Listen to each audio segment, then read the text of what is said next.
My sister smirked, "Dad left me everything." Then the lawyer, "Read the next page."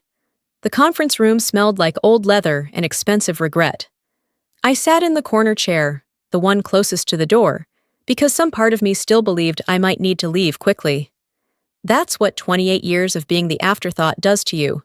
It teaches you to take up less space, to position yourself near exits, to expect nothing so disappointment can't find you. My sister Vanessa sat at the head of the table, not because anyone assigned her that seat, but because she simply walked in and took it. That's how Vanessa operated. She didn't ask for permission. She didn't wait for invitations. She saw what she wanted and claimed it, confident that the world would rearrange itself around her desires. And for most of her life, it did. Our mother, Patricia, sat beside her, clutching a tissue she hadn't actually used yet. The tissue was a prop. I knew this because I'd watched her perform grief my entire life. Real crying happened in bathrooms with the door locked. Public crying required accessories. Mr. Brennan, our father's attorney, sat across from them, a brown accordion folder in front of him. He was maybe 60, with the kind of face that had witnessed too many family implosions to be shocked by anything anymore. He glanced at his watch, then at me. "Are we expecting anyone else?" he asked. "No," Vanessa said, not looking at me. "It's just us, the family." I existed in a category Vanessa had created years ago, present but not included. I was in the room, but I wasn't family in the way that mattered. Not in the way that counted for inheritance, for consideration, for love. Mr. Brennan opened the folder. The sound of paper sliding against paper felt too loud. Everything felt too loud. My heartbeat, the heating vent, the way Vanessa drummed her manicured nails against the mahogany table. "I want to begin by expressing my condolences," Mr. Brennan said. His voice had the practiced neutrality of someone who'd said these exact words 1,000 times. "Your father was a remarkable man, and I know this is a difficult time." Vanessa nodded. The tissue pressed delicately to her dry eyes. Patricia made a small noise that might have been agreement, or might have been indigestion. I said nothing. I had learned that silence was the safest language in this family. "The last will and testament of Richard Allen Foster," Mr. Brennan began, "executed on March 14th of this year." "That's 3 weeks before he died," Vanessa interrupted. She said it like an observation, but I heard the satisfaction underneath. 3 weeks. Recent enough to be valid. Recent enough to reflect his final wishes. She thought that timeline worked in her favor. Mr. Brennan continued, as if she hadn't spoken. "I, Richard Allen Foster, being of sound mind and body, do hereby declare this to be my last will and testament, revoking all prior wills and codicils." Standard language. Legal boilerplate.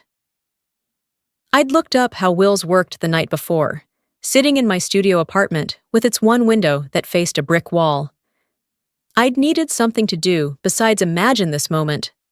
"To my beloved daughter Vanessa Marie Foster, I leave the following assets in their entirety."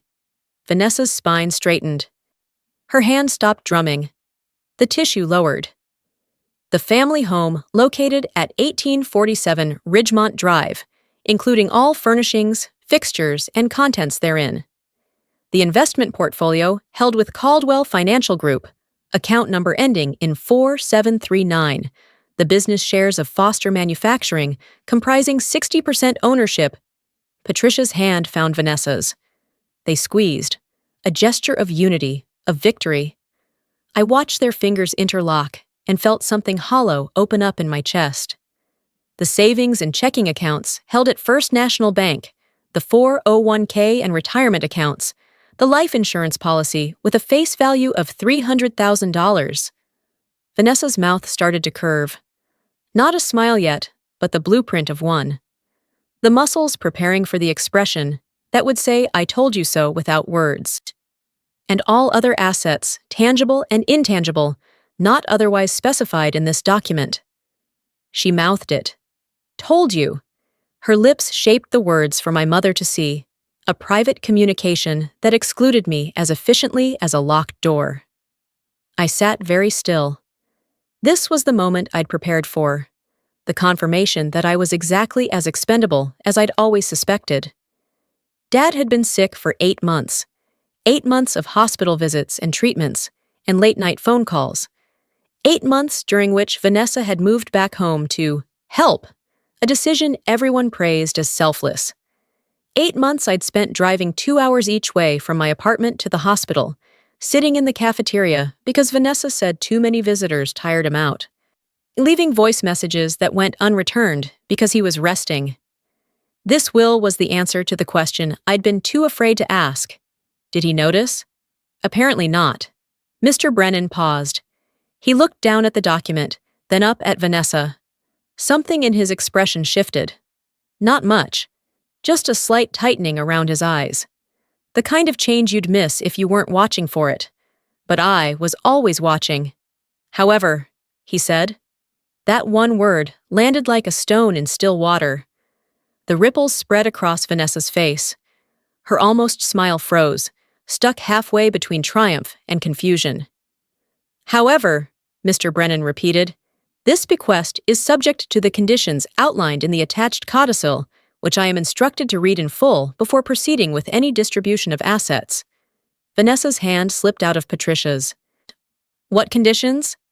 If you'll allow me to continue. Mr. Brennan's tone didn't change, but somehow it became firmer. He reached into the accordion folder and withdrew a second document. This one was clipped separately, the pages crisp and white like they'd been handled less. Or protected more. Patricia leaned forward. Richard never mentioned conditions. He said everything was simple. He said, what your husband said in conversation and what he executed legally are sometimes different things, Mrs. Foster. Mr. Brennan positioned the document in front of him. Shall I continue? Yes, I said. My first word since entering the room. It came out steadier than I felt. Please continue. Vanessa shot me a look, the kind that used to make me apologize reflexively. But something had shifted in me during those 8 months. So maybe it was all those hours in hospital cafeterias, drinking bad coffee, and realizing that I kept showing up even though no one asked me to.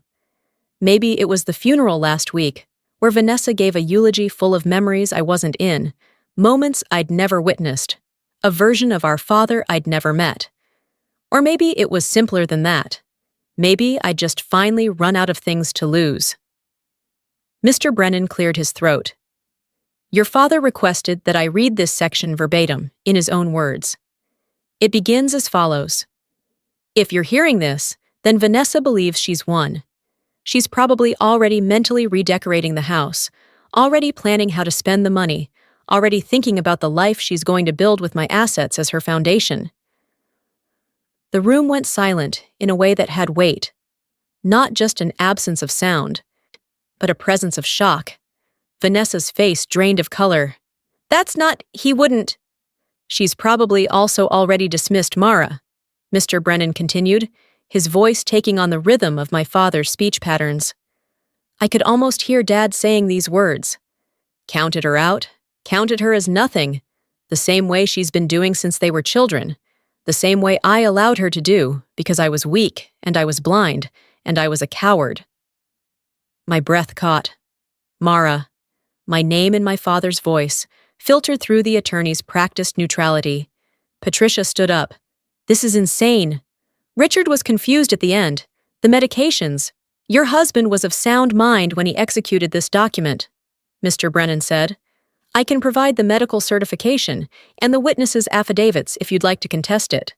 But I assure you, Mrs. Foster, this will was created with full legal compliance and multiple safeguards specifically because your husband anticipated this reaction. He said it so calmly, so matter-of-factly, like he was discussing the weather instead of detonating my family. Vanessa found her voice. This is manipulation. Someone got to him. Someone... Her eyes cut to me. You did this. You said something to him. You convinced him. I haven't spoken to Dad in 6 weeks, I said. The truth. The painful, hollow truth. Not since you told the nurses I was upsetting him and had me removed from the visitor list. Because you were upsetting him. You kept asking about his medications, questioning the doctors. I asked why they changed his pain management 3 times in 1 week. You're not a doctor. Neither are you, Mr. Brennan's hand came down flat on the table. Not a slam, just firm enough to stop us. If we could return to the document. Vanessa sat back down. She was shaking slightly. I watched her try to control it, watched her hands grip the edge of the table like it might anchor her. I need to be very clear about something, Mr. Brennan read. The assets I'm leaving to Vanessa are substantial, but they are not a gift. They are a test. Because I spent the last 8 months of my life watching and listening and seeing things I should have seen years ago. Things Mara tried to tell me. Things I dismissed because it was easier to believe in the daughter who made me feel successful than to face the truth about what she actually was. Stop, Vanessa whispered. Please stop. But Mr. Brennan didn't stop. His job wasn't to comfort. His job was to execute the will, to speak for a dead man who'd finally found the courage to tell the truth. During my illness, I kept a record. I had my phone on voice activation. I recorded conversations. Not because I didn't trust Vanessa. Well, no, that's a lie. I did it exactly because I didn't trust her. Because Mara asked me once if I'd noticed how Vanessa always sent her away before talking to my doctors. How she always updated me on test results before the doctors did. How she knew my medication schedule better than I did. I hadn't known Dad heard that conversation. It was 4 months ago, in the hospital parking lot. I'd finally worked up the courage to say something. Vanessa had appeared from nowhere, told me I was being paranoid, that grief was making me irrational. Dad had been asleep. Or I'd thought he was asleep.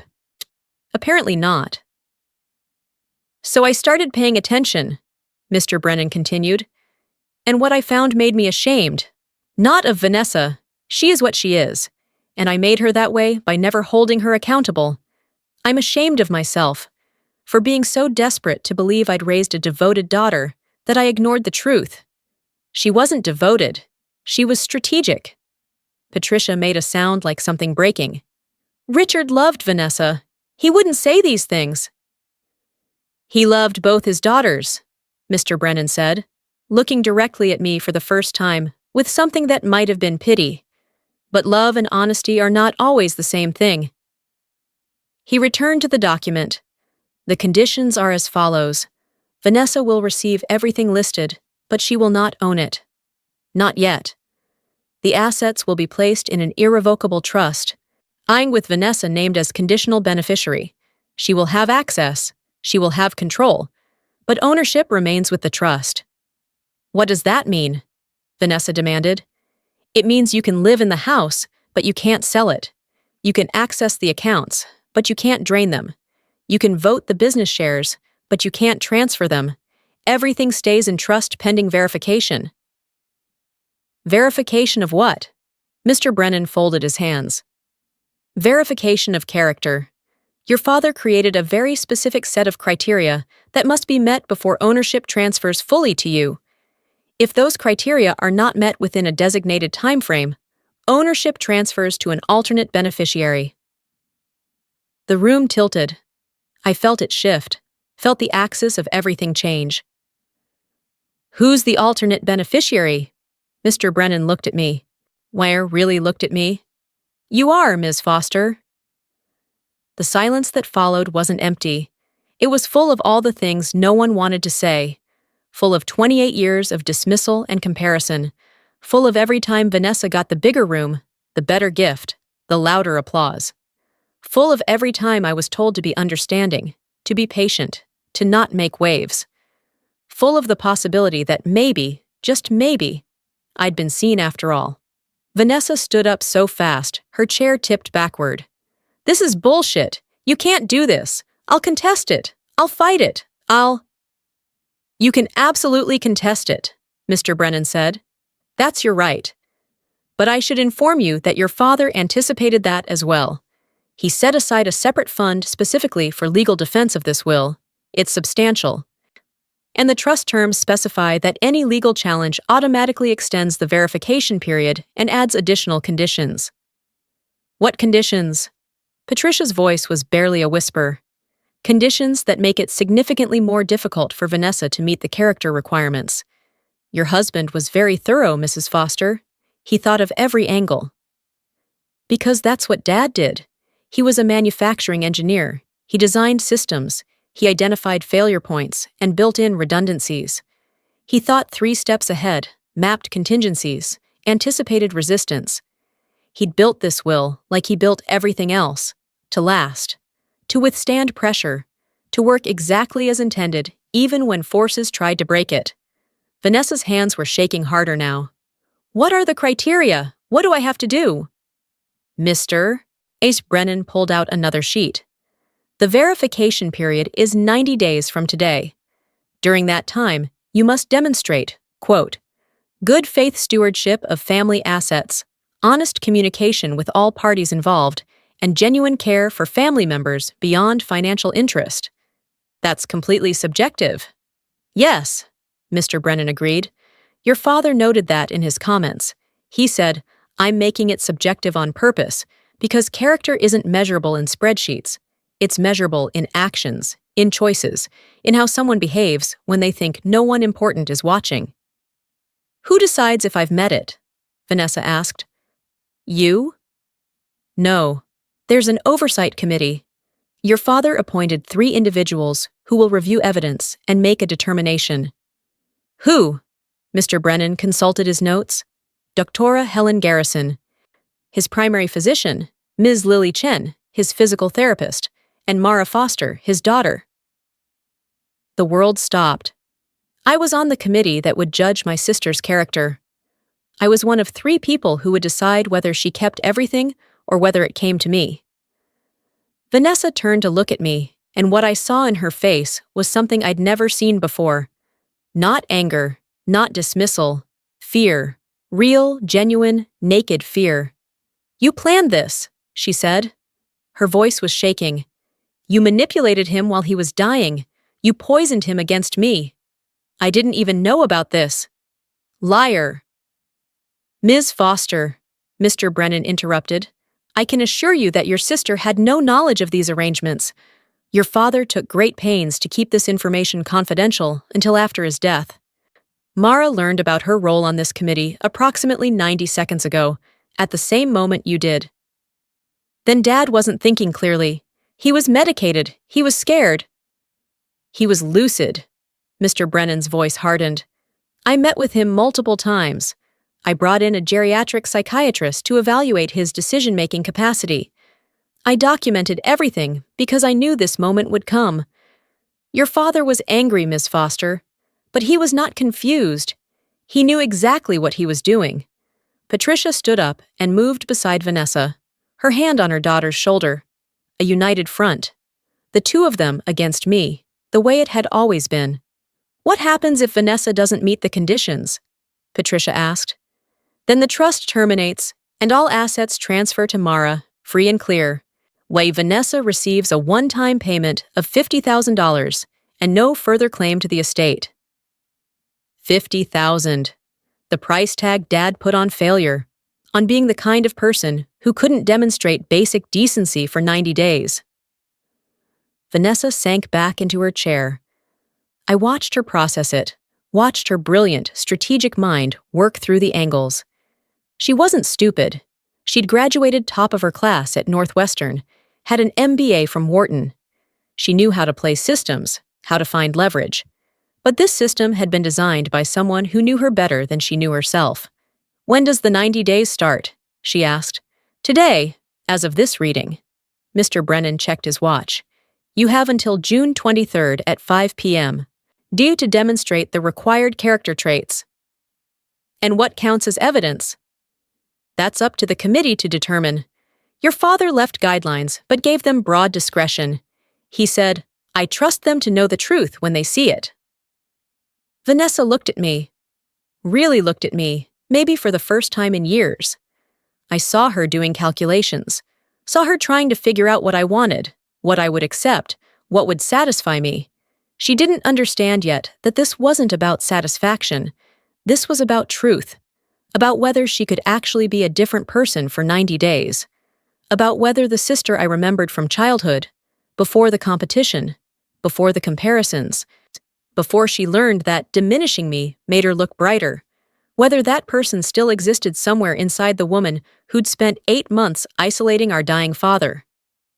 "Fine," Vanessa said. 90 days. I can do 90 days. She said it like a challenge, like a threat. Mr. Brennan began gathering his papers. "The trust documents will be filed tomorrow. You'll each receive copies, along with detailed information about the oversight process. Dr. Garrison and Miss Chen have already been briefed and have agreed to serve. The first committee meeting is scheduled for 2 weeks from today." "Where?" I asked.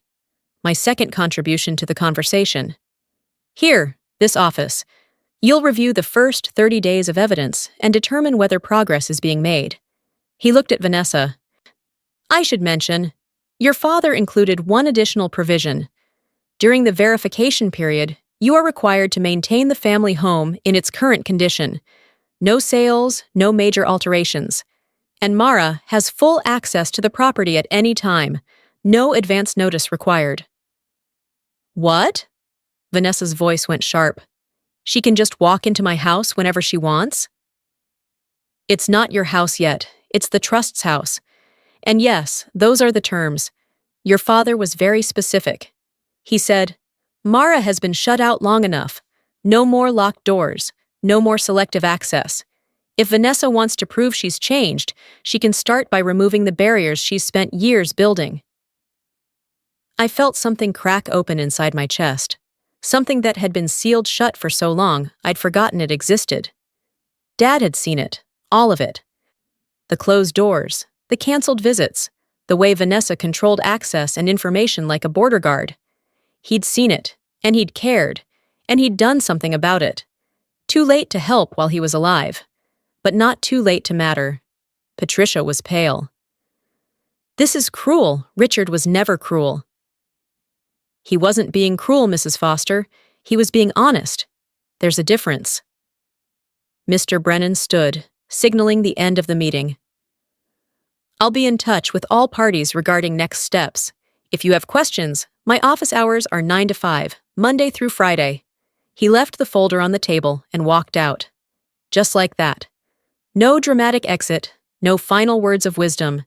He'd delivered the message. The rest was up to us. Vanessa sat frozen, staring at the papers like they might rearrange themselves into something more favorable if she looked long enough. Patricia hovered behind her, one hand still on her shoulder, the other pressed to her mouth. And I sat in my corner chair, closest to the door, feeling the weight of 90 days settling over me like snow. "Mara," Vanessa said. She didn't look at me. Her voice was different, smaller. "We can work this out. We don't need lawyers and committees. We're family." "We're family," I repeated, testing the word. It felt strange in my mouth. "That's interesting, because 6 weeks ago, when I asked to see Dad, you told the hospital I was causing him stress. You had security escort me out." "He was having a bad day. The doctors said—" "What doctors?" "Because Dr. Garrison told me she never said that. She said she kept asking why you were there every day, and I wasn't." Vanessa's jaw tightened. "You're twisting things." "No, I'm just finally saying them out loud." I stood up. My legs felt shaky, but they held. "I'll see you at the first committee meeting. 2 weeks." "Wait!" Patricia moved between me and the door. "Sweetheart, please, don't do this. Don't let your father's confusion destroy this family." "Mom, he wasn't confused. He was clear, probably clearer than he'd been in years. He was angry. Angry people say things they don't mean. He wrote it down. He had it witnessed. He set up safeguards. That's not anger. That's intention." Her face crumpled. Real tears this time, not the performance kind. "You're going to take everything from your sister, everything your father worked for." "No. Dad gave Vanessa everything. He's just asking her to prove she deserves it. That's not the same thing." I stepped around her and walked to the door. My hand was on the handle when Vanessa spoke again. "I know what you want," she said. Her voice had changed again. Harder now, the vulnerability gone, replaced by something calculating. "You want me to beg. You want me to grovel and apologize and admit you were right all along. You want your moment." I turned around. She was standing now, her hands braced on the table, leaning forward like she was about to pounce. "You've been waiting for this your whole life, haven't you?" she continued. "Poor Mara, always second place, always the spare, always watching me get everything while you got nothing. This must feel so good. This must feel like justice." "Actually," I said, "it mostly feels sad." That stopped her. I saw confusion flicker across her face. "I didn't want this, Vanessa. I wanted a sister. I wanted a family. I wanted to visit our dying father without needing security clearance. I wanted—" My voice caught. I steadied it. "I wanted so many things that had nothing to do with money or houses or who got what in a will. But those things weren't available. So here we are." I opened the door. 2 weeks, I said. Try to be someone Dad would be proud of. Then I left, walking out into the late afternoon sun, leaving them in that conference room with the leather smell and the expensive regret and the 90-day timer that had just started counting down. I didn't go home right away. I drove to the cemetery instead, to the fresh dirt and the temporary marker that would be replaced with granite once the ground settled. So I sat on the grass next to Dad's grave and told him everything I should have said when he was alive.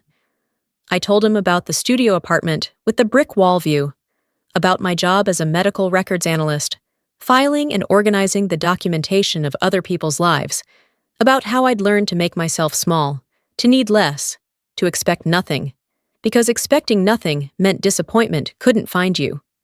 I told him I understood why he'd set it up this way, why he'd given Vanessa everything but made her earn it, because taking it away completely would have been spite, and Dad wasn't spiteful. But giving it freely would have been enabling, and he'd finally recognized what that enabling had created. This was something else. This was a chance. One last opportunity for Vanessa to become someone different, someone better. And if she couldn't, or wouldn't, then the inheritance came to me. Not as a punishment for her, but as an acknowledgement of me, of the daughter who'd shown up without being asked, who'd questioned the medications, who'd kept driving 2 hours each way even after being banned, who'd loved him without conditions or ulterior motives. My phone buzzed. A text from a number I didn't recognize. "This is Dr. Garrison. Mr. Brennan gave me your contact information. I wanted to reach out before the first meeting. Would you have time to talk tomorrow? There are some things about your father's last months that I think you should know." I stared at the message. Some things I should know. My fingers hovered over the keyboard. "Yes, anytime after 6. I work until 5:30. The response came immediately. "How about dinner, my treat? We have a lot to discuss." I agreed, set up a time, then put my phone away and sat with my dad's grave a while longer. The sun was setting, painting the sky in oranges and purples that seemed too beautiful for how strange and terrible and hopeful this day had been. "I don't know if I can do this," I told the headstone. "I don't know if I'm strong enough to be fair to her. Part of me wants her to fail. Part of me wants to watch her lose everything, just so she knows how it feels." The headstone didn't answer. Dead men don't speak, except through lawyers reading words on pages. But I imagined what Dad would say if he could. He'd tell me that strength isn't about being harsh. It's about being honest, about seeing clearly and speaking truthfully, and not letting other people's ugliness make you ugly in return. He'd tell me that Vanessa was broken in ways that money couldn't fix, that she'd been competing in a race no one else was running, fighting for approval she already had until the fighting became who she was. He'd tell me to watch carefully, to document everything, to trust my gut. And he'd tell me that whatever happened, I'd survived this family once. I could survive it again. I drove home as the streetlights came on, my brain already running through everything that had happened, everything that had been said, The words in Dad's letter kept echoing. She is what she is, and I made her that way. That was the part that hurt most. Not the accusations against Vanessa, but Dad's confession. His acknowledgement that he'd created the monster he was now trying to cage. And the unspoken question underneath, if he'd made Vanessa into something broken, what had he made me into? The girl who took the corner seat and expected nothing. The daughter who worked 3 jobs to put herself through community college because asking for help felt like admitting she deserved something. I parked in front of my building and sat in the car for a long time, watching people come and go. Normal people with normal families. People who didn't have to earn love through compliance or performance. People whose fathers didn't die leaving behind traps and tests and conditional inheritances. My phone buzzed again. Vanessa this time. We need to talk. Really talk. Not lawyers, not mom. Just us. Can you come to the house tomorrow? I read it 3 times, looking for the angle, the manipulation, the hidden agenda. But maybe there wasn't one. Maybe she was actually scared. Maybe the reality of 90 days and oversight committees had finally penetrated the armor she'd spent decades building. Or maybe this was the first move in whatever strategy she'd already formulated. Step 1. Appeal to sisterhood. Step 2. Find leverage. Step 3. Win. I didn't respond, not yet. Let her sit with the silence. Let her feel what it's like to reach out and get nothing back. Let her wonder and worry and second guess, the way I'd done for 28 years. Fair was fair. Dr. Garrison chose a quiet restaurant downtown, the kind of place where the tables are far apart and the lighting is low and people go to have conversations they don't want overheard. She was waiting when I arrived. A tall woman in her early 60s with gray hair, cut short and sharp eyes that had seen too much dying to be fooled by much living. Mara, she said, standing to shake my hand. Thank you for meeting me. Thank you for texting. I sat down across from her. Mr. Brennan said you agreed to be on the oversight committee. I did. Though I have to admit, when your father first approached me about it, I thought he was joking. She smiled, but it was sad. Richard was a lot of things, but he wasn't usually dramatic. What changed his mind? She looked at me for a long moment, like she was deciding how much to say. Then she pulled out her phone, scrolled through something, and turned the screen toward me. It was a photo of a pill bottle. The label read OxyContin 10 milligrams. The date was from 5 months ago. The prescribing doctor wasn't Dr. Garrison. I didn't prescribe that, she said quietly. I was managing your father's pain with a very specific protocol. Low-dose morphine, carefully monitored. I never prescribed opioids because of his liver condition. They were contraindicated. My stomach dropped. Then where did this come from? That's what I asked when I found it in his room during a routine check. Your father was confused about it too. He said Vanessa had picked it up for him, that the pharmacy had made a mistake with the doctor's name. But pharmacies don't make mistakes like that. No, they don't. Dr. Garrison pulled her phone back. I looked into it. The prescription came from a walk-in clinic 30 miles away, a doctor your father had never seen. It was paid for in cash. The restaurant noise faded to static. Vanessa got him opioids from a different doctor. I can't prove she forged anything.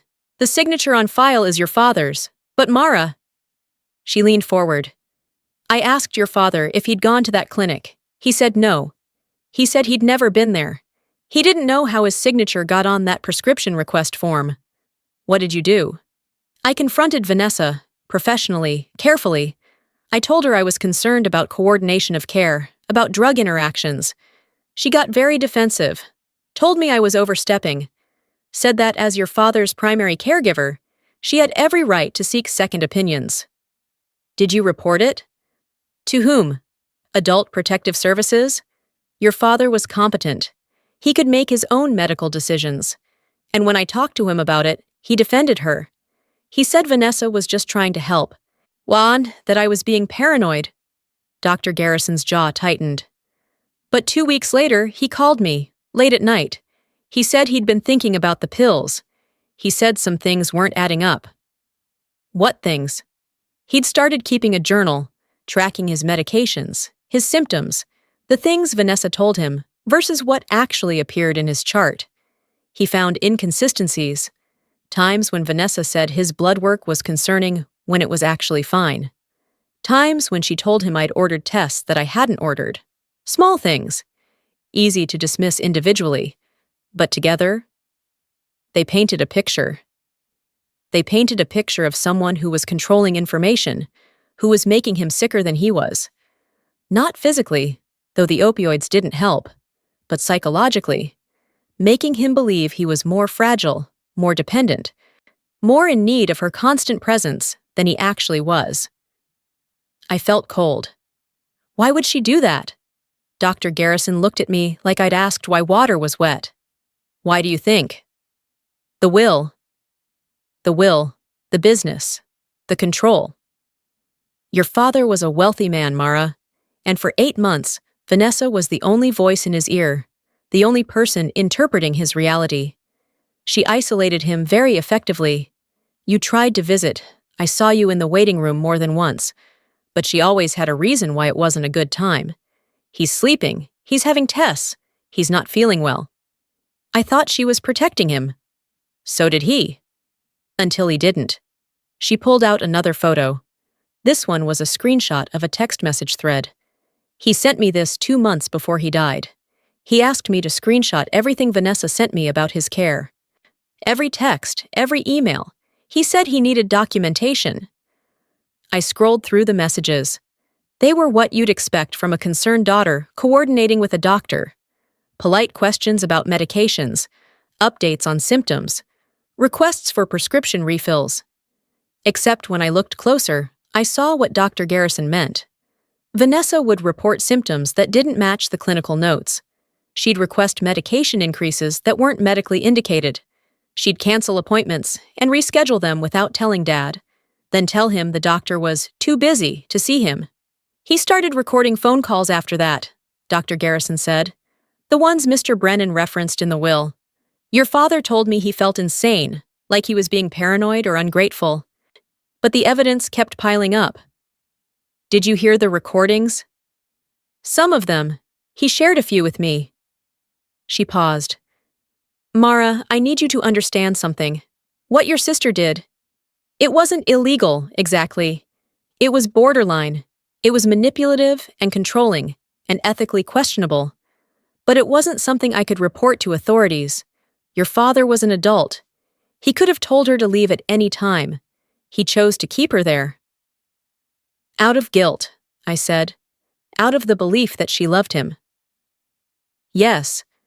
And maybe she did, in her way. But love doesn't excuse manipulation.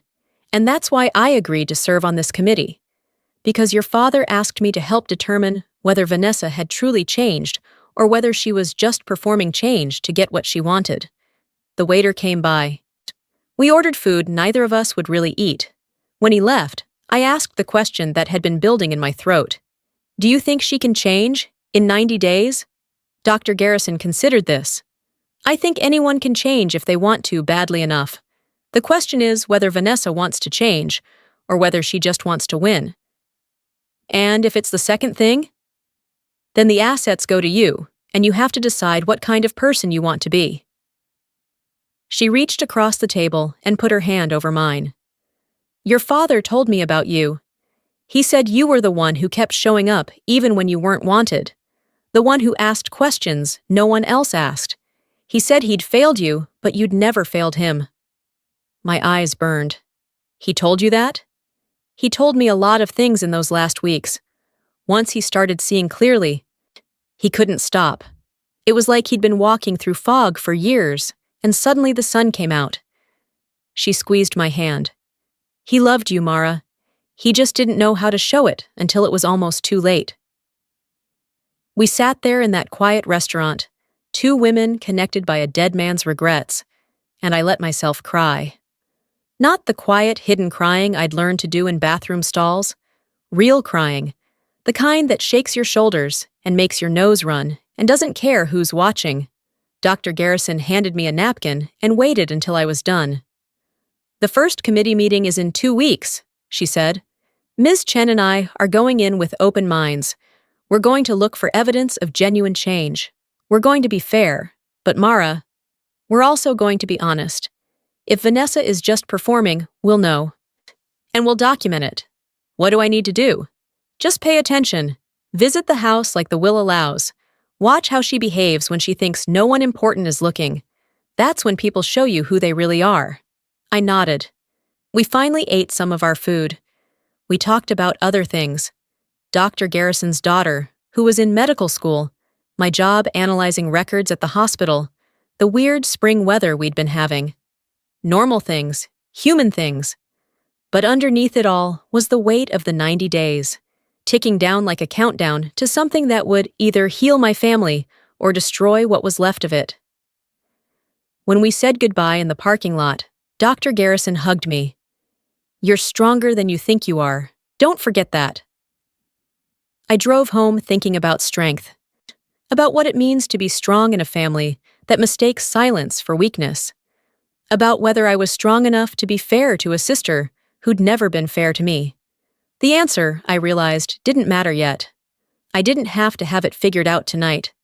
I just had to show up, just like I'd been doing all along. Vanessa texted me 3 more times over the next week. Each message was a slight variation on the same theme. "We need to talk. We're family. We can work this out." I didn't respond to any of them. On day 5 of the 90-day countdown, she called. I let it go to voicemail. She didn't leave a message. On day 7, I got a text from Patricia. "Please call your sister back. She's trying to reach out. Don't be stubborn." I blocked the number. On day 10, I used my key to enter the house at 1847 Ridgemont Drive for the first time in 6 months. The will gave me the right. The trust agreement gave me the access. I didn't need permission anymore. The house looked the same. Hardwood floors Dad had refinished himself. The grandfather clock in the hallway that was always 7 minutes slow. The kitchen table where we'd eaten dinner every night until I turned 16 and Vanessa declared family dinners boring. But it felt different, emptier, like a museum of a life that had ended without anyone really noticing. I walked through slowly, not touching anything, just observing. In the living room, I found boxes. Moving boxes. Half-packed. Vanessa was already clearing out Dad's things. I pulled out my phone and started taking pictures. The boxes. The empty shelves where Dad's engineering books had been. The bare walls where his professional certificates had hung. The trust agreement said she had to maintain the house in its current condition. Packing up Dad's belongings 3 weeks after his death didn't seem like maintaining anything. I was photographing the 4th box when I heard the front door open. "What are you doing here?" Vanessa stood in the doorway, shopping bags in her hands. She looked good. She always looked good. Hair perfect, makeup perfect, clothes that cost more than my monthly rent. But her eyes were tired. And under the makeup, I could see the strain. "Exercising my access rights," I said.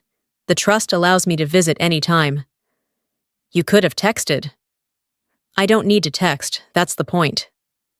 She set the bags down. I saw expensive boutique logos. She was still shopping, still spending like the money was hers. "You're documenting," she said, looking at my phone. "You're collecting evidence against me." "I'm taking pictures of what I see. If that feels like evidence against you, maybe you should think about what that means." Her jaw clenched. "Those are Dad's things. I'm organizing them. That's not a crime." "The trust agreement says maintain current condition. Packing things away isn't maintenance, it's removal. It's cleaning, it's processing grief, it's—" She stopped, took a breath. When she spoke again, her voice was different, softer. "I can't keep everything exactly the way it was, Mara. That's not realistic. That's not human." "Then you should have read the agreement more carefully before you started packing." I watched her fight for control, watched her want to yell, I to defend, to attack, watched her swallow it all and force a smile. "You're right," she said. The words sounded like they hurt coming out. I should have checked first. I'll unpack everything.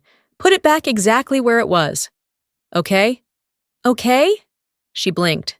That's it? Just okay? What else do you want me to say? I don't know. Something. Anything. You've been ignoring my texts for 10 days. You won't talk to me. You just show up here and take pictures like I'm a criminal. You want me to talk to you? Yes, obviously. I put my phone away. Fine, let's talk. Why did Dad's prescription for OxyContin come from a clinic 30 miles away? The color drained from her face. What? The pills. 5 months ago. You picked them up from a pharmacy. Dad never went to that clinic.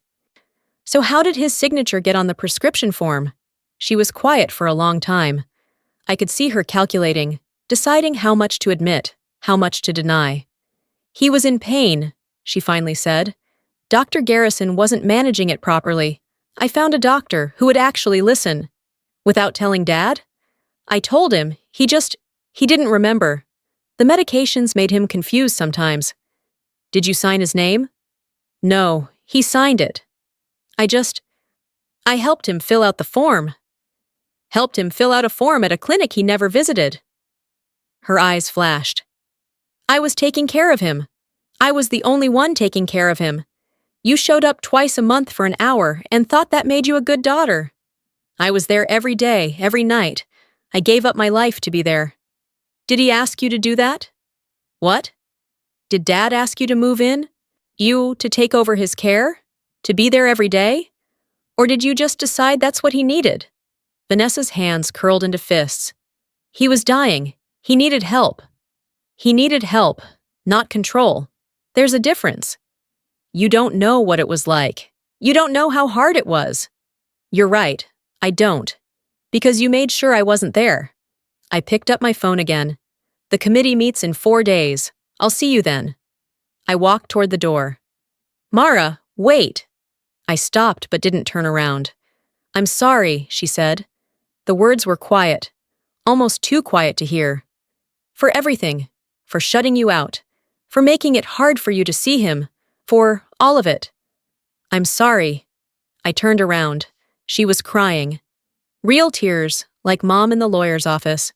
But these looked different. These looked like they hurt. Why did you do it? I asked. Really? Why did you isolate him? She wiped at her face, smearing mascara. Because I was scared. Because if he spent too much time with you, he might realize that you were the better daughter, the one who didn't need anything from him, the one who just loved him without conditions. The admission hung in the air between us. That's not how love works, Vanessa. It's not a competition. It was in this family. It always has been. One of us was the success. One of us was the disappointment. And I spent my whole life making sure I was the success because I couldn't bear to be the disappointment. So you made me into it instead. She nodded. Yeah, I did. And I'm sorry. I know that's not enough. I know sorry doesn't fix anything, but I am. I studied her face, looking for the lie, the performance, the angle. But all I saw was exhaustion and fear, and something that might have been genuine regret. 4 days, I said. Committee meeting. Show up ready to prove you mean this. Then I left, walking out into the afternoon sun, leaving her alone in that big empty house with the grandfather clock running 7 minutes slow and boxes that would need to be unpacked. The first committee meeting was held in Mr. Brennan's conference room, the same space where the will had been read. Dr. Garrison arrived first, nodded at me with a slight smile. Lily Chen came next, a small woman in her 40s, with kind eyes and the strong hands of someone who'd spent years helping people relearn how to move their bodies. Vanessa was last. She looked different, less polished. She wore jeans and a simple sweater, minimal makeup, her hair pulled back in a ponytail. She carried a folder. Thank you all for being here, Mr. Brennan began. He was facilitating, but not voting. His job was to keep things procedural, legal, proper. This is the first oversight meeting per the terms of Richard Foster's trust. We're here to review the first 14 days of the 90-day verification period. Each committee member received a copy of the evaluation criteria. Have you all had a chance to review them? We nodded. Good. The process is simple. We'll hear from Vanessa about actions taken during this period. Then each committee member can ask questions or request evidence. Finally, we'll each provide a preliminary assessment. This isn't a vote. It's too early for that. But it establishes a baseline. Vanessa, would you like to start? She opened her folder. Her hands shook slightly. I've spent the past 2 weeks thinking about Dad's letter, she began. About what he said. About who I became during his illness. I've been defensive about it. I've told myself I was just trying to help, that everyone else was overreacting. But the truth is, she paused. The truth is that I was controlling. I was manipulative. I isolated him from Mara because I was insecure and scared. Dr. Garrison made a note. Lily Chen watched intently. I kept my face neutral. I packed up some of Dad's things without checking the trust terms, Vanessa continued. Mara caught me. She was right to document it. I unpacked everything. Put it back exactly where it was. I took photos. She slid copies across the table. I also called Dr. Garrison and apologized for how I acted when she questioned the prescription. I called Lily and apologized for canceling Dad's physical therapy appointments without consulting anyone. Why did you cancel them? Lily asked. Her voice was gentle but firm. Because I told myself he was too tired. But really, I think I didn't want him getting stronger. I didn't want him having relationships with people I didn't control. Vanessa's voice cracked. I didn't see it at the time. I genuinely believed I was protecting him, but I was really protecting my access to him. The room was quiet. What else? Mr. Brennan prompted. I met with a therapist, someone who specializes in family systems and personality disorders. I'm doing twice-weekly sessions. I'm working on understanding why I operate this way, why I need to control everything to feel safe. She slid more papers across the table. That's the therapist's contact information if you want to verify. Dr. Garrison picked up the paper. You said personality disorders. Did you receive a diagnosis? Narcissistic traits. Not full NPD, but significant enough to cause the kind of behavior Dad described in his letter. The therapist thinks it's rooted in childhood stuff, the way we were compared, the way Dad pitted us against each other. She glanced at me. Not that that's an excuse, just an explanation. And the prescription? I asked. My first words of the meeting. Vanessa met my eyes. I forged his signature, not the whole thing. I had him sign a blank form, told him it was for insurance. Then I filled in the clinic information and the medication request later. It was fraud. It was wrong. I justified it by telling myself he needed pain management and doctor. Garrison was being too conservative, but that wasn't my call to make. Why are you admitting this now? Dr. Garrison asked. Because Dad's letter said the criteria was about honesty, about genuine change. I can't change if I'm still lying about what I did. She looked at me again. I'm not asking for forgiveness. I'm just trying to be truthful. Lily Chen leaned forward. What happens at the end of the 90 days? If you pass, you get everything. If you fail, Mara gets it all. Does that bother you? Of course it bothers me. I'm human. I want the house, the money, the security. But, Vanessa took a shaky breath. I want my sister more. I want the chance to have a relationship with her that isn't based on competition or resentment, or me treating her like she's less than me. If I have to lose the inheritance to learn how to be a decent person, then maybe that's what needs to happen. She said it quietly, without performance, like she'd practiced the words so many times they'd worn smooth. Mr. Brennan made notes. The committee will now have 15 minutes to confer privately. Vanessa, if you could step outside. She gathered her folder and left. The door clicked shut behind her. We sat in silence for a moment. Well, Lily said, that was either very genuine or very calculated.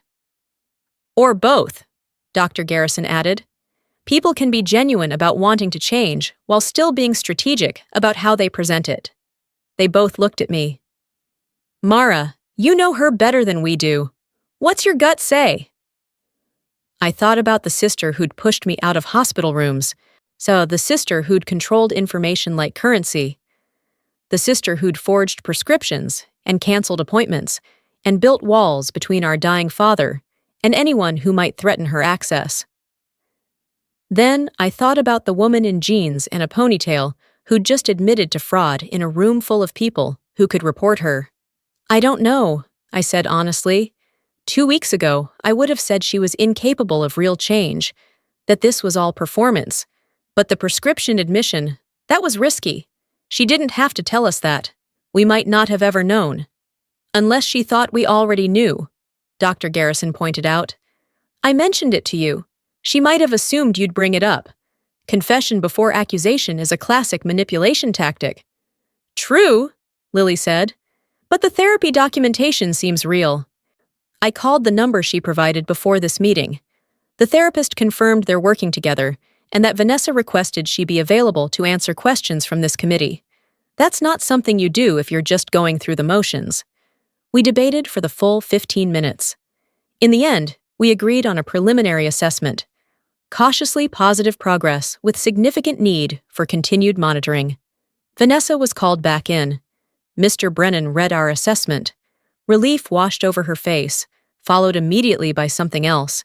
Determination, maybe, or fear that she'd have to maintain this for 76 more days. The next meeting is in 30 days, Mr. Brennan said. Same time, same place. Questions? Can I ask something? Vanessa looked at me. Can we have coffee? Just us, not for the committee. Just as sisters. I felt 3 sets of eyes on me. Okay, I said. Coffee. We set a time. 2 days from now. Neutral location. Public space.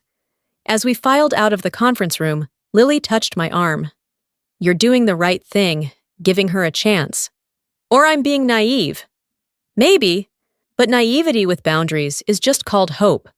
The coffee shop was busy, full of students and freelancers, and people having first dates that would either bloom into something or wither before the check arrived.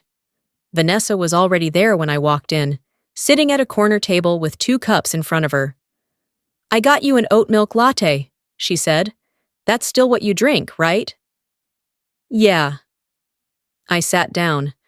The fact that she remembered felt significant and dangerous in equal measure. We were quiet for a while, watching people, sipping coffee that was too hot to actually drink. I've been thinking about when we were kids, Vanessa finally said, before everything got competitive and weird.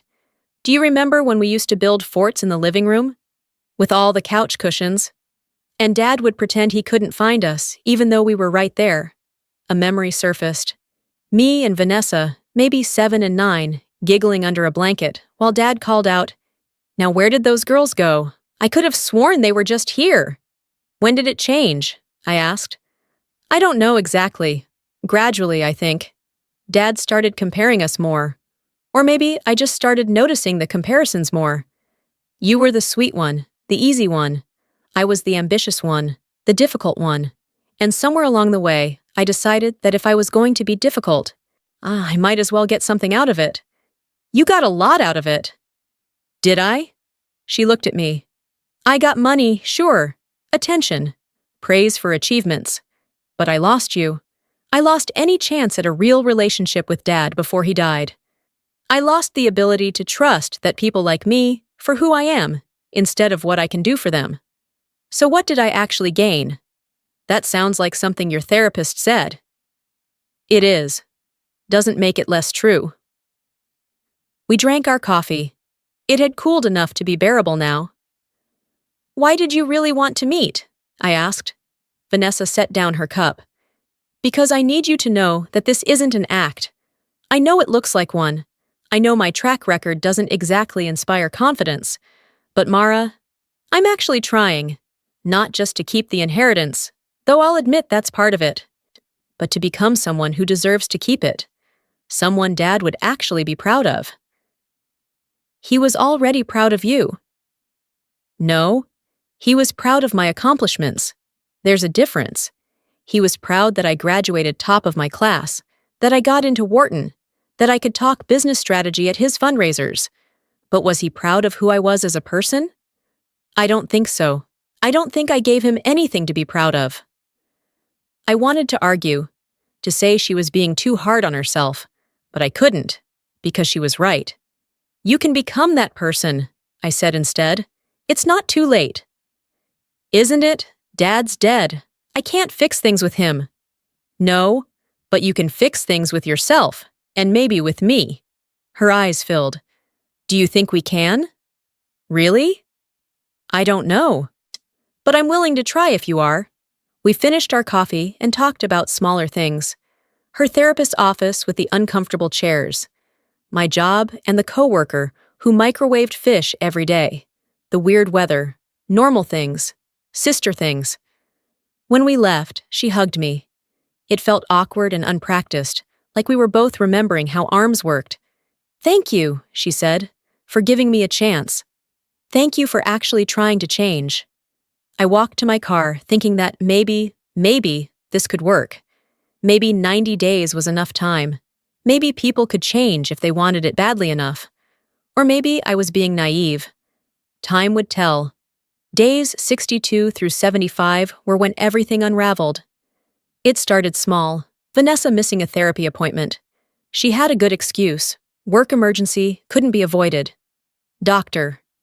Garrison noted it, but didn't flag it as concerning. Then she missed another one.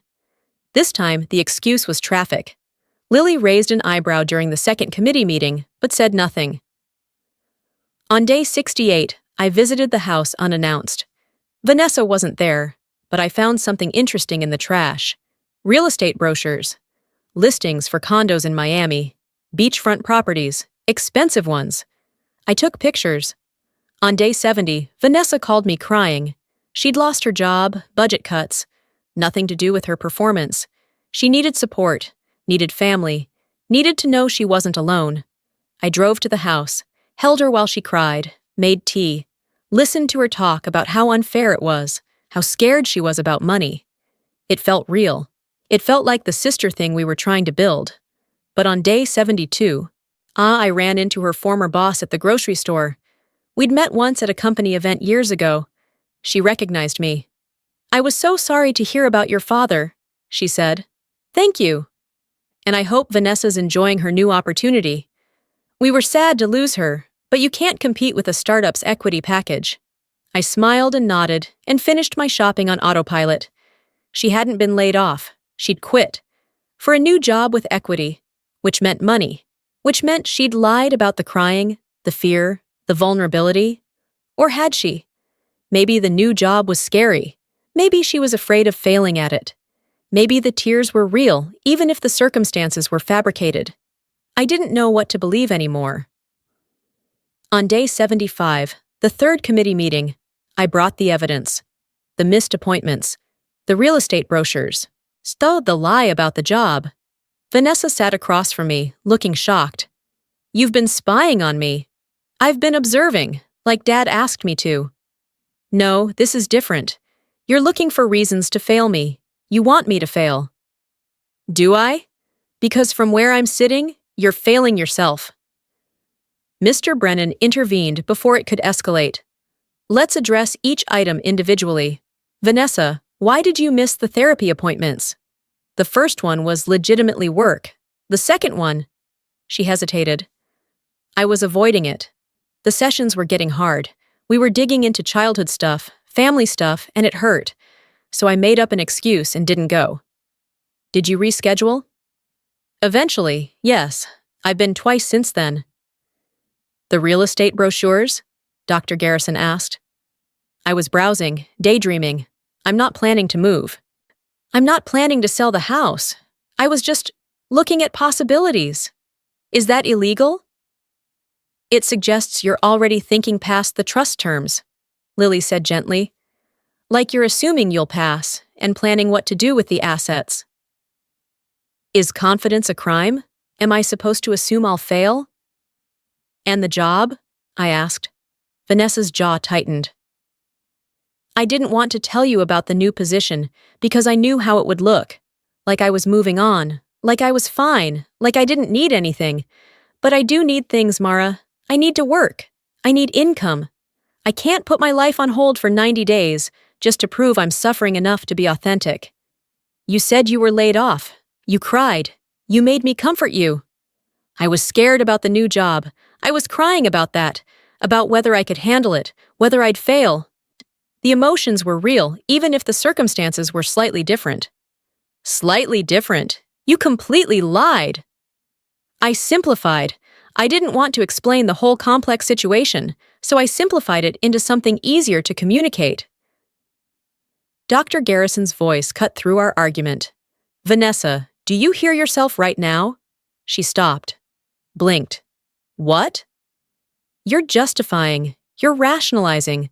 You're taking situations where you made questionable choices and reconstructing them into narratives where you're still the reasonable one. Because I am reasonable. I'm trying my best here, and it's like nothing I do is good enough. I admit to fraud. I go to therapy. I apologize. I try to rebuild my relationship with my sister, and one missed appointment means I'm a failure? A few brochures mean I'm scheming? That's not fair. Fair? Lily's voice was quiet but sharp. Let me tell you about fair, Vanessa. Fair would have been your sister getting to visit your father when he was dying. Fair would have been honest communication instead of manipulation. Fair would have been a lot of things that didn't happen. So forgive us if we're holding you to a high standard now. The room went silent. Vanessa's face was red. She looked at me, then at the committee, then at her hands folded on the table. You've already decided, she said quietly. All of you. You decided weeks ago that I was going to fail. This whole thing is just theater. Just a performance where I jump through hoops until you get tired of watching and vote me out. That's not true, I said. Isn't it? Be honest, Mara. Have you ever actually believed I could change? Or have you just been waiting for me to slip up so you could feel justified taking everything? The question hit harder than it should have, because she was right. Part of me had been waiting. Part of me wanted her to fail. Part of me wanted the inheritance not because I needed the money, but because I needed the proof that I'd been wronged, that my suffering had been real, that I deserved compensation for 28 years of being less than. I don't know, I said. I wanted to believe you could change. I'm trying to believe it, but you keep doing things that make it hard. Like being human? Like making mistakes? Like having complex emotions about a complicated situation? Like lying? Like manipulating? Like doing exactly what Dad warned about in his letter? Vanessa stood up. I can't do this anymore. I can't be perfect enough. I can't atone hard enough. I can't prove myself enough. So you know what? Fine. You win. Give the inheritance to Mara. I'm done. She grabbed her bag and walked out. The door slammed. The four of us sat in stunned silence. Well, Mr. Brennan said eventually, that's certainly a development. Should we go after her? Lily asked. No, Dr. Garrison said. Let her cool down. We have 15 days left in the evaluation period. She might come back. And if she doesn't? We all looked at each other. None of us had an answer. Vanessa didn't come back. For 13 days, she ignored calls, texts, emails. The house sat empty. Her therapy appointments went unattended. She disappeared. On day 88, 2 days before the final committee meeting, I went to the house one last time. I used my key. She's walked through the rooms that still smelled like furniture polish and my father's aftershave. I found Vanessa in Dad's study, sitting in his chair, staring at the wall where his engineering degrees had hung. I unpacked those boxes, she said without turning around. Put everything back exactly where it was, even though it doesn't matter anymore. It matters. Does it? I'm going to fail. We both know it. I couldn't make it 90 days without screwing up, without lying, without being exactly who I've always been. I sat down across from her. You made it 88 days. That's farther than I expected. Wow, high praise. I'm serious. You changed more in 88 days than I've seen you change in 28 years. You admitted to fraud. You went to therapy. You tried to rebuild our relationship. Yeah, that counts for something. Not enough, apparently. We sat in silence. The grandfather clock in the hallway ticked, 7 minutes behind. Why did you quit? I asked. Why did you walk out of the meeting? Because I realized I couldn't win. No matter what I did, it wouldn't be enough. I'd always be the bad guy in this story. The manipulative sister who hurt you and controlled Dad and deserved to lose everything. And maybe that's true. Maybe that is who I am. Or maybe you're someone who's trying to become better, but gave up right before the finish line. She finally looked at me.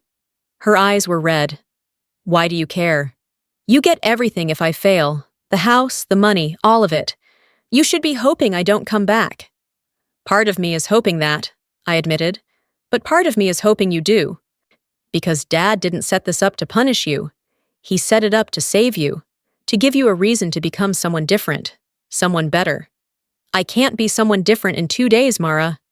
No, but you can be someone who doesn't quit, who shows up even when it's hard, who finishes what she started. I stood up. The final meeting is in 2 days, Wednesday at 10. If you're there, we'll see this through. If you're not, you win by default. Nobody wins if you quit. We both just lose different things. I left her there in Dad's chair, in Dad's study, in the house that might be hers or might be mine, depending on what happened in 48 hours. Wednesday morning, 10 a.m., Mr. Brennan's conference room. Dr. Garrison and Lily Chen were already seated. Mr. Brennan had his folder open. I sat in my usual spot. The chair across from me was empty. 10:05, 10:10, 10:15. Should we begin without her? Mr. Brennan asked. Let's give her a few more minutes, Dr. Garrison said. 10:20, 10:25. I felt it settling. The reality? She'd quit. She'd walked away. The inheritance would transfer to me by default, not through committee vote, but through her absence. I would win without ever having to make a decision. The door opened at 10:28. Vanessa walked in. She looked terrible, dark circles under her eyes, hair pulled back in a messy bun. The same clothes she'd been wearing 2 days ago. But she was there. I'm sorry I'm late, she said, sitting down.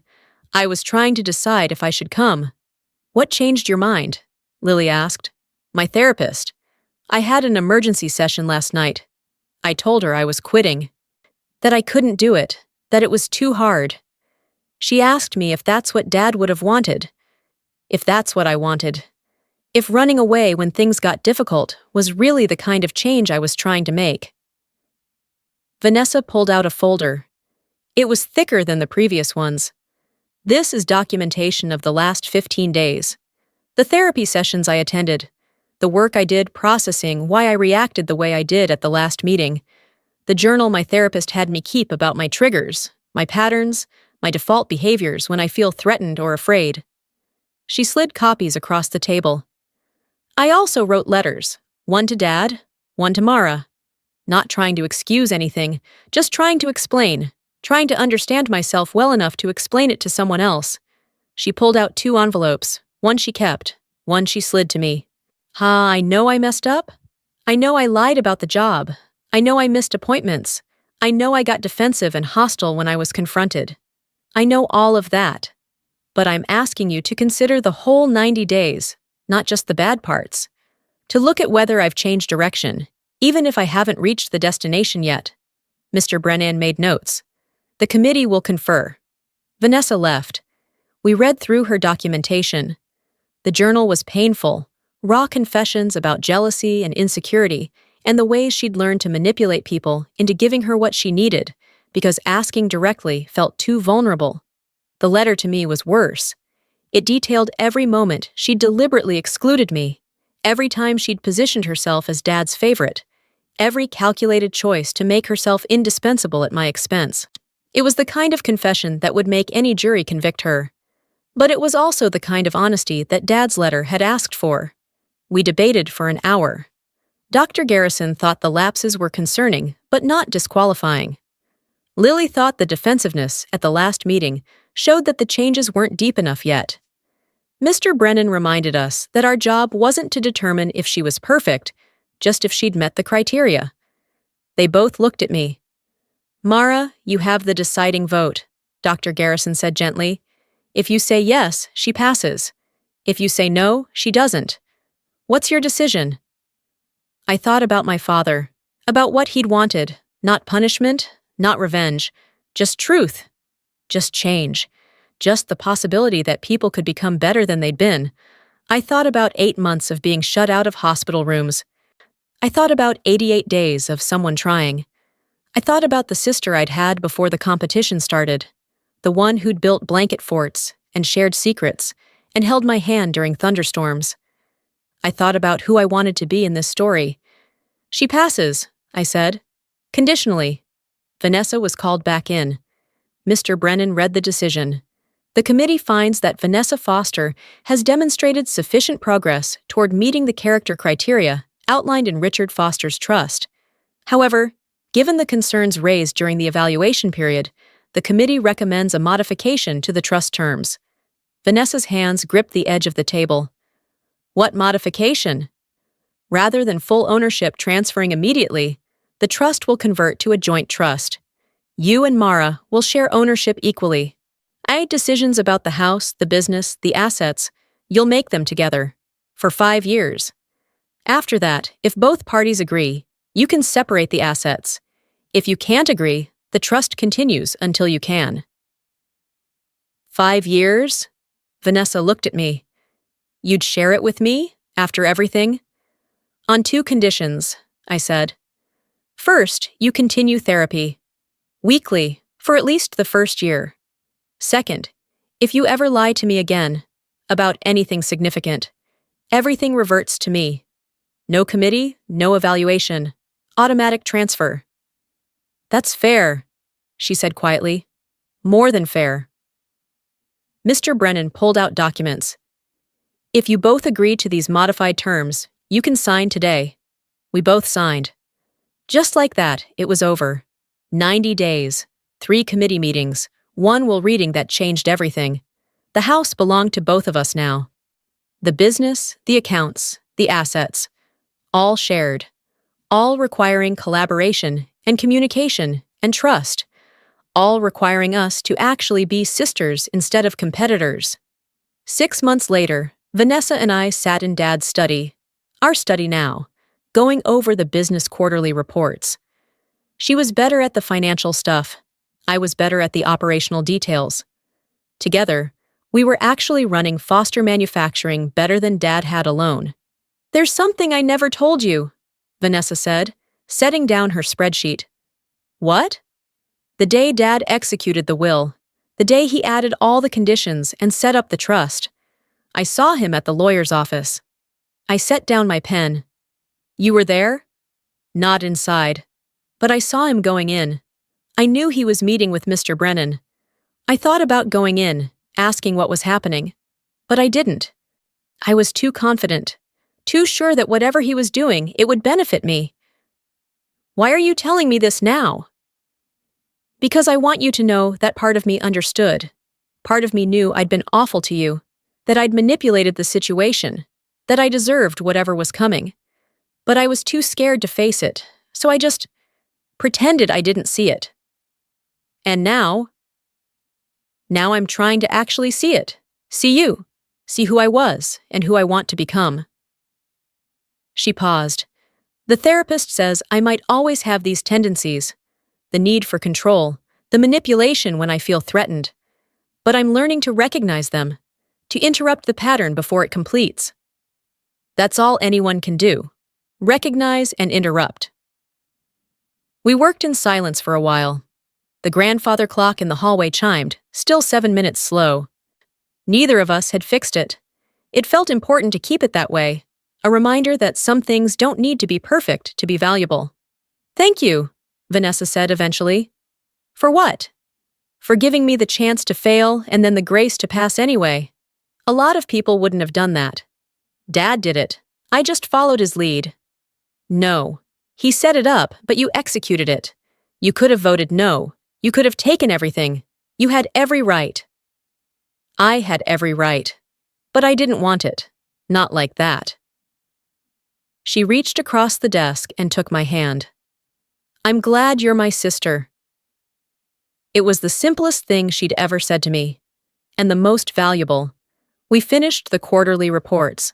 Made plans to visit the manufacturing plant next week. Argued about whether to update the equipment or invest in workforce training. Decided to do both because we could afford both and because compromise was easier when you actually listened to the other person. Before I left, I opened the envelope she'd given me at the final committee meeting. The letter she'd written. I'd been carrying it for 6 months, not quite ready to read it. It started with 3 words. I see you now. The rest detailed every moment of exclusion, every calculated hurt, every time she'd made herself bigger by making me smaller. It was painful to read, but it was also healing, because being seen, really seen, even in your hurt, that was what I'd wanted all along. At the bottom, she'd written, I can't give you back the years I stole, but I can try to make the next years different. If you'll let me. I folded the letter and put it back in the envelope. Then I went home to my apartment that I could now afford to move out of, but chose to keep because sometimes smaller spaces feel safer. I thought about Dad, about whether he'd be proud of how this turned out, about whether 90 days and a will and 3 committee meetings could actually change a family. I didn't know, but we were trying, and trying, it turned out, was enough.